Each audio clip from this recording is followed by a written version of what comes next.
heureux d'être aux côtés de Romain et de Sylvain aujourd'hui dans les Hauts-de-Pyrénées. On tiendra ce soir une réunion publique avec nos militants sympathisants.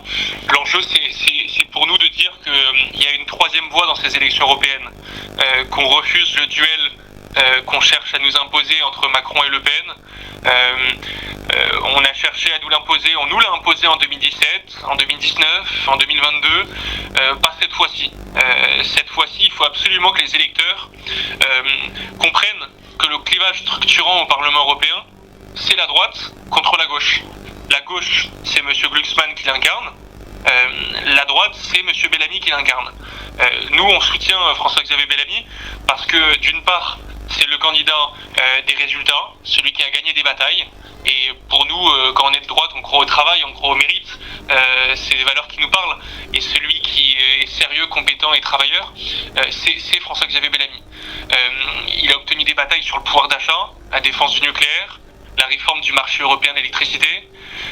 Il a gagné des batailles sur la politique migratoire, le renforcement des frontières extérieures de l'Union européenne, avec l'augmentation des moyens de Frontex, qui est l'agence des gardes-côtes aux frontières de l'Union européenne.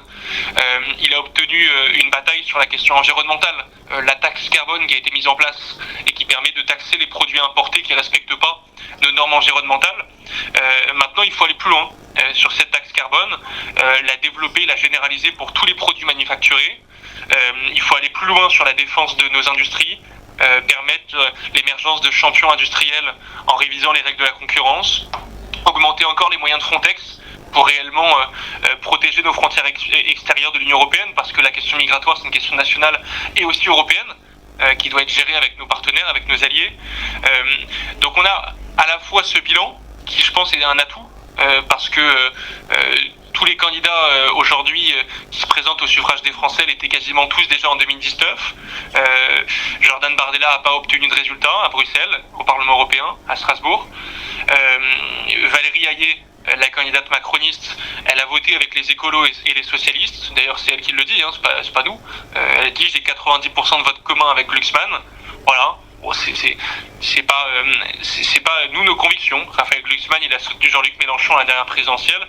Nous, on dit à tous les électeurs de droite qui, de bonne foi, hein, qui ont voté pour Emmanuel Macron en 2022, parfois aussi aux européennes en 2019, et qui ont le sentiment que Emmanuel Macron applique pas un projet politique qui corresponde à ce que demandent les électeurs de droite sur beaucoup de sujets, pour porter une droite claire, de conviction, qui n'est pas rongée par l'immobilisme du en même temps. Nous, on n'est pas dans le en même temps. Nous, on est de droite.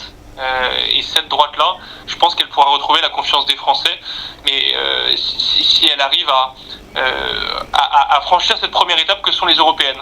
Et c'est pour ça que nous, on se bat pour qu'on obtienne le meilleur score possible le 9 juin. On a encore 2 semaines pour faire campagne, pour créer la surprise. On y croit parce qu'on sait qu'on a un excellent candidat qui est porté par une famille politique qui est ancrée dans les territoires, ici à Tarbes, dans toutes les collectivités où les LR sont aux manettes, on a des résultats. Voilà. Donc on dit aux Français, donnez-nous plus de poids au Parlement européen pour remettre l'Europe à l'endroit. Et c'est ça la condition préalable pour redresser le pays.